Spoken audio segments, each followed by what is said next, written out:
Mr. Anderson, you are not the father. Those words have shattered countless men. Discovering the child you love isn't yours biologically can shatter your world. If you're feeling betrayed, lost, or questioning everything right now, this is for you. Let's be real. There's no easy way to process this. One minute you're a father, the next, everything you believed about your family comes crashing down. That gut punch feeling when the test results come back? The sleepless nights playing back every memory, wondering what was real. That's not weakness. That's being human.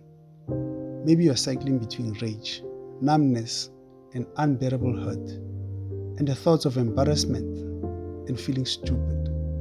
Like, what are people going to say? My parents, my brothers, my friends. Maybe you can't even look at your child right now without your chest tightening. However you're reacting, it's understandable under the circumstances. This isn't just about betrayal. It's about grieving the life you thought you had. In my books, I think it's okay to feel devastated, to rage, to grieve, or to sit in silence, wondering how to even process this. The bond you built was real, but the betrayal has to cut deep for sure.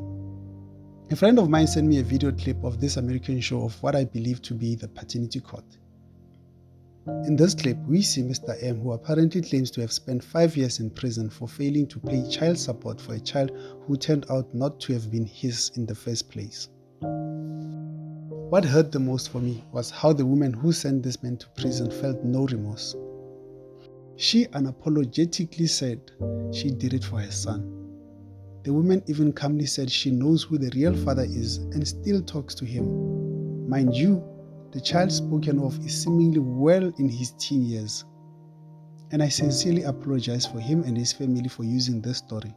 That story simply triggered me, as I know of many innocent men who are in jail because some women laid false charges against them and got away with it. After watching that video, it made me think of my own children and the times I have wondered about their paternity.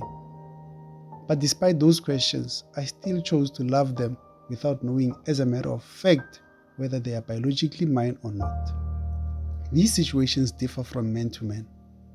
Can you imagine how Mr. M felt when he heard the confirmation of his suspicions?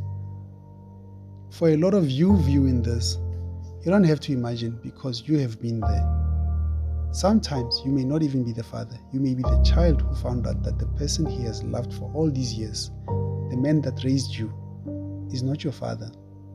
How do you look at your mother from this point on? For those who can't, imagine this. Mark found out his daughter wasn't his blood. He described it as losing 2 people at once, the child he thought was his and the partner he thought he knew. He spent years waking up early for school runs, saving for her future, loving her unconditionally. The confusion was unbearable. Was she still his? Could he even look at her the same way? But over time he realized something. Love isn't just DNA. It's the nights he soothed her fevers, the birthdays he cheered her on, the quiet moments that built their bond. That didn't vanish overnight. The pain didn't either, but neither did his choice to love her. So where does this leave you? Right now you might be swinging between wanting to fight for your child or wanting to walk away forever. Both feelings are valid, but these feelings are also real. The Father's Day card your child made you, which said, "World Best Dad" and glittered glue, real. Those sleepless nights when you rocked her to sleep, real. The man she runs to when she's scared, that's still you. Men, there's no rule book for this. Some men have found these realizations helpful. 1. The child didn't betray you. They are just as lost in this as you are. That little hand that used to hold yours, that trust in their eyes when they call you dad, that was always real. 2. Your pain isn't a referendum on your worth.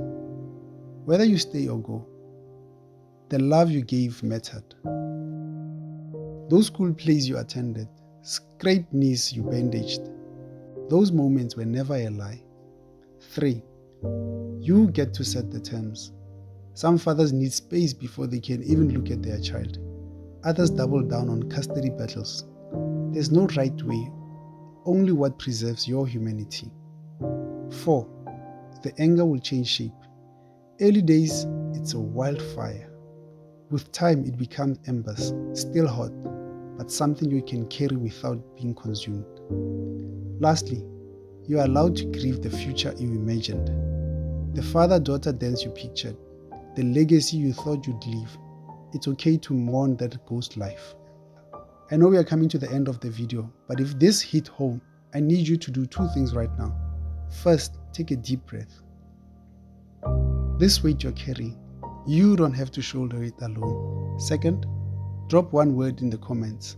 If writing is not your thing, or if you're not ready to talk, just 1 word. It could be hurting, lost, angry, or even hopeful. Let's start breaking the silence that keeps men drowning in this pain. Hit subscribe if you are ready for more real talk about the stuff we're not supposed to feel as men. In time, we are going deeper, like what happens when you choose to stay, and how to rebuild when the ground has vanished beneath you.